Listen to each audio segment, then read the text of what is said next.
Good morning, everyone. I've prepared this lecture for a group of progressive clergy in Great Britain, but you can join us on my Zoom meeting this evening to discuss this at 4 p.m. Central, and I'll post that link if you don't have it, or you can email me and get it. And then I think that the conversation Thursday with the clergy in Great Britain is also open. If you want information about that link, you'll have to email me. I don't think they've set it up yet. But the question that I was asked by this group of clergy to address is the rebuilding of America after Trump. I think that the first thing that all of us who live in a democracy must accept is that the Messiah is not on the ballot. The media, especially in America, covers our elections with increasing intensity for 2 years leading up to each presidential election, as if that singular vote was going to change the fate of the world. Well, in the case of the election in November of 2020, maybe it was that important, more important than most. Yet if a president could mess up everything, from the environment to international relations to management of a pandemic, it would be difficult to conceive of a president that could do a worse job than Donald J. Trump did. But still, we need to be honest about this. Joe Biden, while he is already just 1 month in office, is a much better president than Trump could be. Joe Biden is no Messiah. Like all of you, I'm very relieved that Biden has replaced Trump as America's president. But I don't want to sound mean about this, but these are just facts. Our 77-year-old president attended one of the lowest ranked law schools in America, where he graduated very near the bottom of the class. And if he had attended one of the graduate schools that I attended, he would have been kicked out in his first year for turning in a paper that had plagiarized 5 pages of a published law review paper. How many of you would choose to have your heart surgery done or your cancer treatment managed by someone that went to one of the worst medical schools and barely graduated? I wouldn't, you wouldn't. And yet the most powerful person in the world was chosen from among the bottom of the class. Our political system is just not very good at giving us a choice between 2 highly qualified candidates. Your political campaigns in the United Kingdom are never more than a few weeks long, since the date of your election is not known until just a few weeks before. And 150 years ago, you passed legislation that limited the amount of money that could be spent on a national election, something that we have never mustered the political will to do. Our candidates receive large donations from the very industries that the government also regulates. It would be like the monopoly of installing security systems being awarded to the mafia. The failure of American politics can be traced directly to political donations made by corporations and special interests, and yet we've never mustered the political will to try to put a stop to this completely insane system. A person of real intellectual prowess does sometimes make it into elected office. Bill Clinton and Barack Obama come immediately to mind. But folks, Joe Biden or Donald Trump or George W. Bush or even his father, George H.W. Bush, and certainly not Ronald Reagan, they could not have earned degrees from Ivy League schools without having wealth and influence behind them. And that's just a sad fact. More often than not, we elect presidents who you would not hire to manage a retail store because they are not smart enough.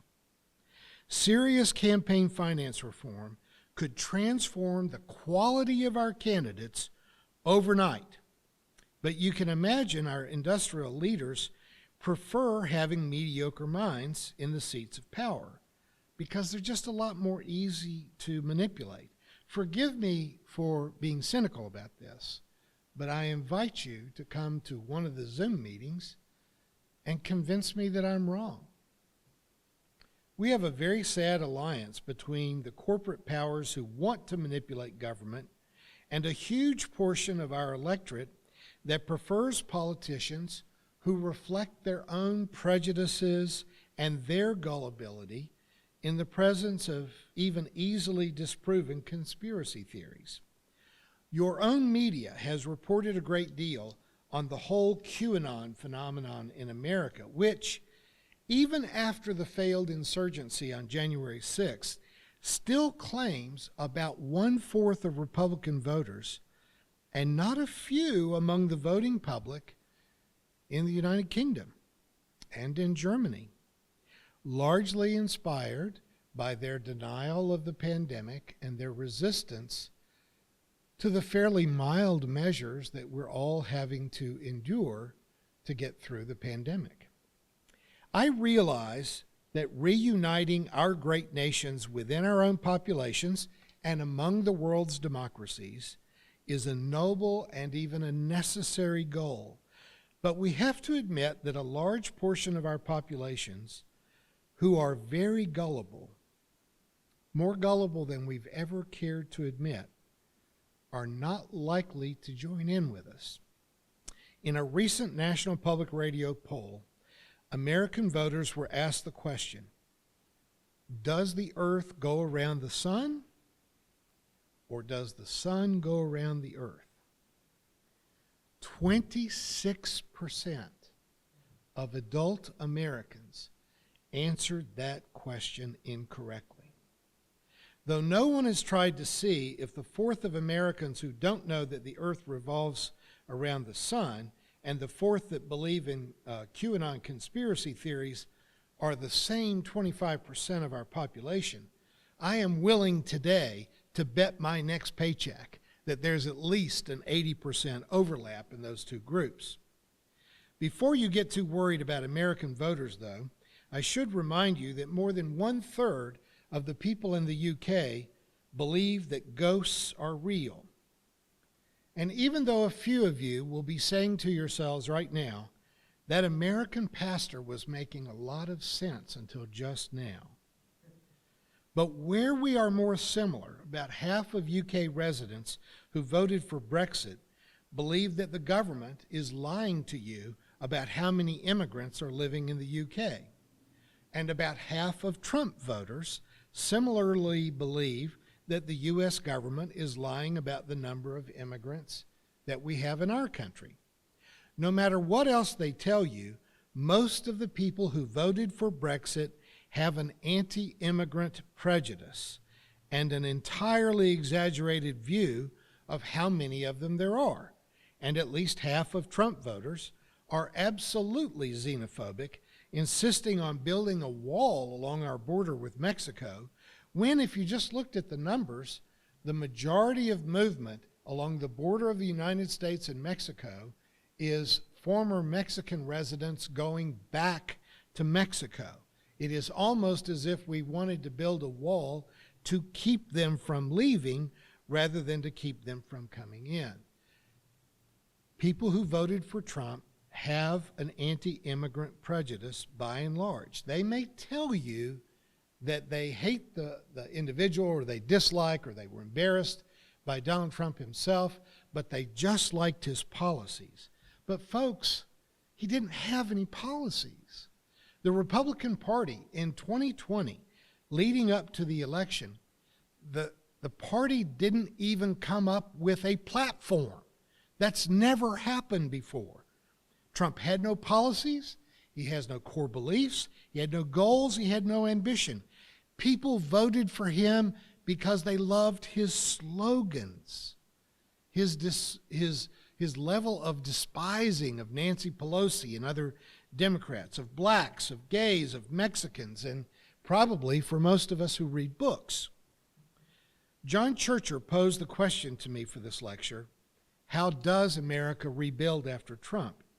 And I believe that in his first month in office that Joe Biden has done a lot to restore international credibility and to reverse many of Trump's worst, most prejudiced and destructive policies. But undoing Trump's influence on America will require a lot more than simply getting Trump out of the White House or even putting him and his henchmen on trial and giving them permanent homes in our federal prison system. It will require a change of heart among Americans. Trump was a disastrous president who had an inexplicably close relationship with Vladimir Putin and other tyrants, and a profound dislike for the majority of Americans. But he also revealed something that doesn't feel good at all for me to have to say. An awful lot of Americans are not good people. Many are not terribly bright and not very good at critical thinking, but even if you don't understand planetary movement at a third grade level, not wanting sick people to have access to health care or opposing poor people receiving a living wage, that isn't about being smart. That isn't about where you went to college. That's about choosing to be a decent person. We have difficulty in America consistently choosing to be good people. And that does not feel good to me to say, but it is evidently true. 40 years ago, when President Reagan struck down the Federal Communications Commission's Fairness Doctrine, there emerged an entire industry of radio talk shows and right-wing news services that turned hatred and prejudice and divisiveness into entertainment. The late Rush Limbaugh, a product of the state where I live, was awarded the Medal of Freedom last year by Donald Trump, literally giving one of America's highest honors to a race-baiting, divisive, climate-denying, drug-addicted college dropout.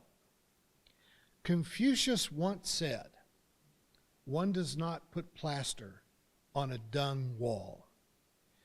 Confucius did not live to see the 21st century because we have spent most of the last 2 generations trying to put gold leaf over one prejudice after another. With Limbaugh's recent passing, we see what I believe is our real hope for change among the most hateful of Republican voters, and that is death.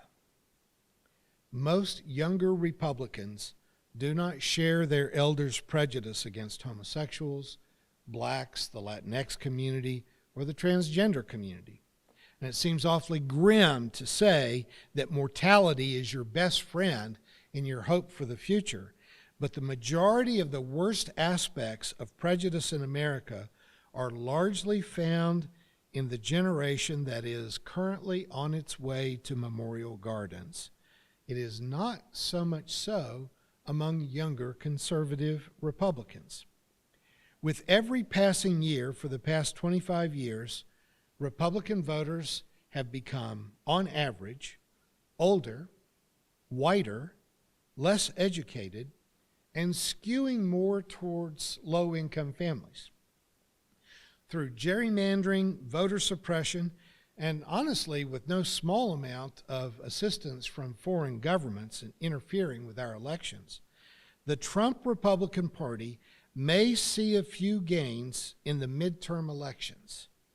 But on their current path, unless they dramatically change what they stand for, unless they change their message, their priorities, and their appeal certainly to non-white voters, the Republican Party is headed for extinction.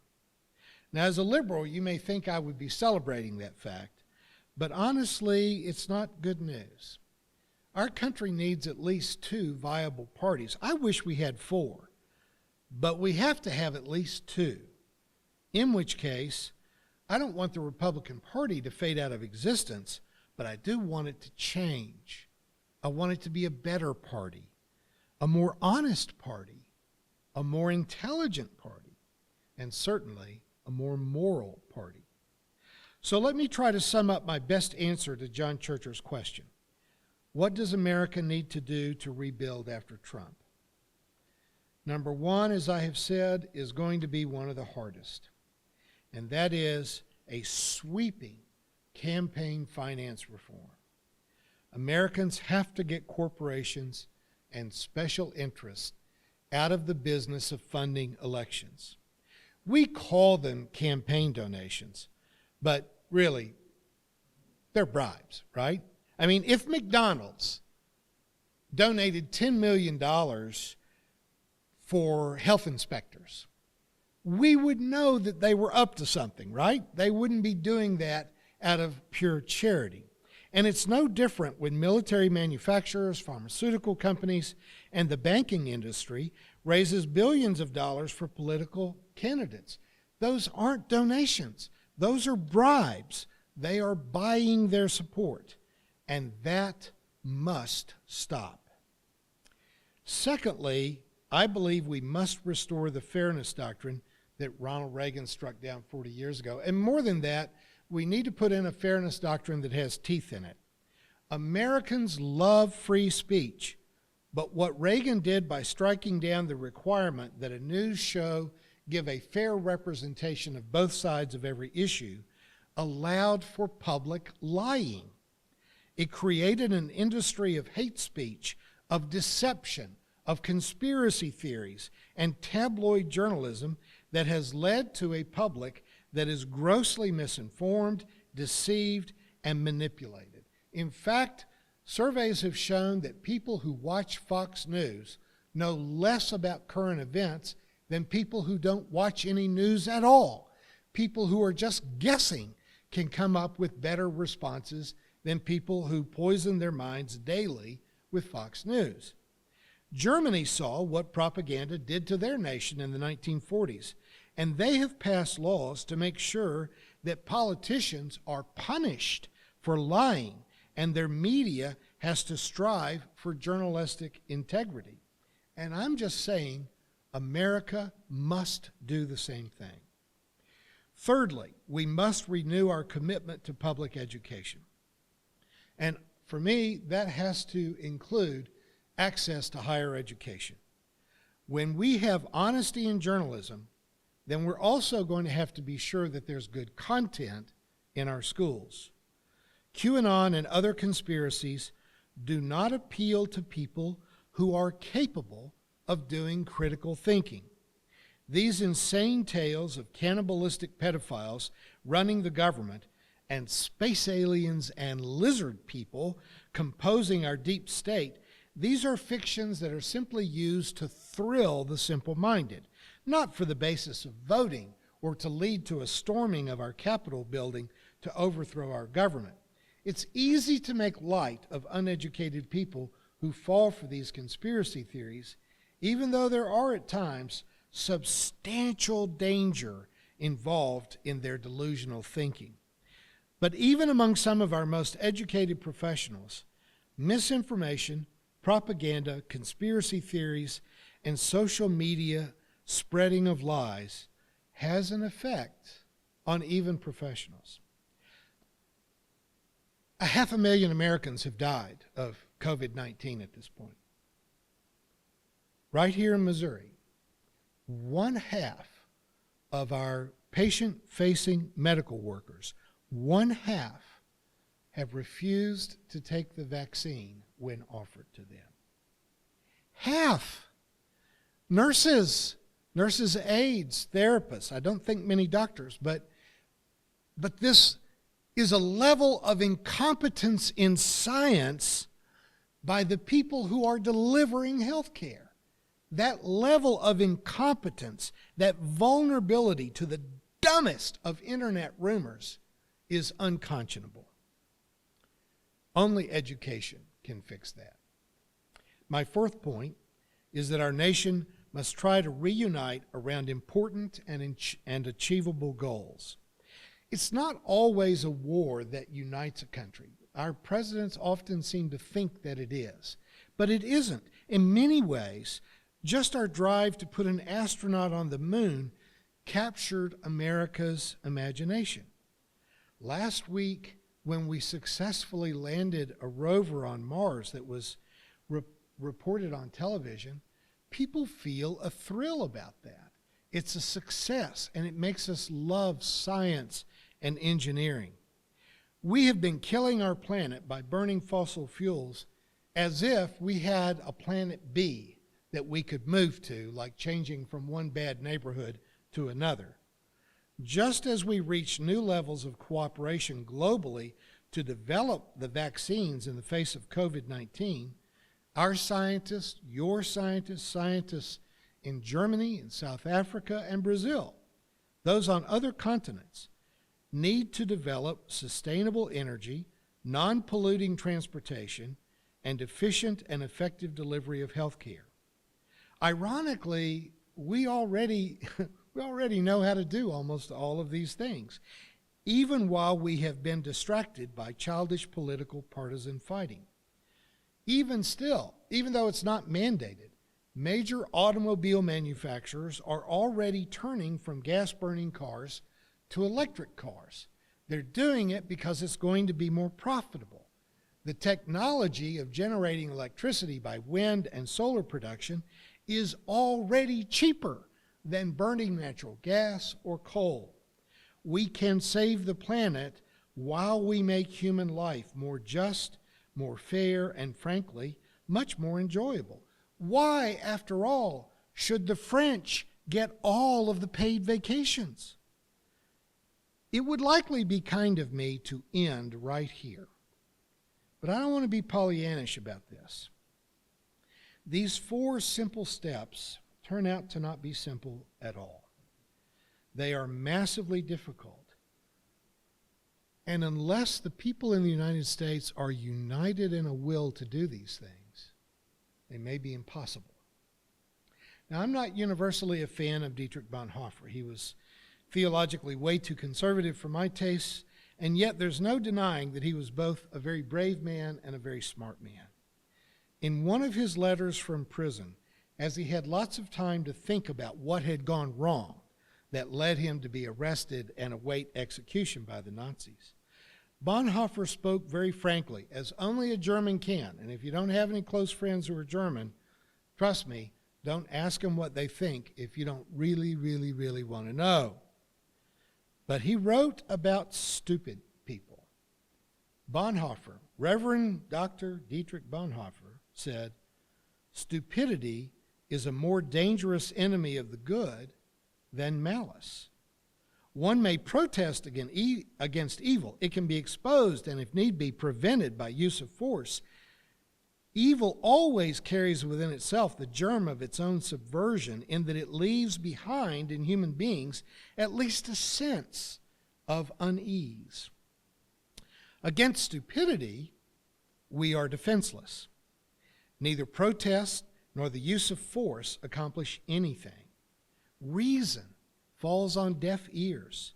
Facts that contradict one's prejudgment simply need not be believed.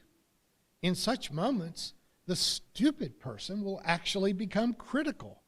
And when facts are irrefutable, they just are pushed aside as inconsequential, as incidental. In all of this, the stupid person, in contrast to the evil one, is utterly self-satisfied and, being easily irritated, becomes dangerous and starts going on attack.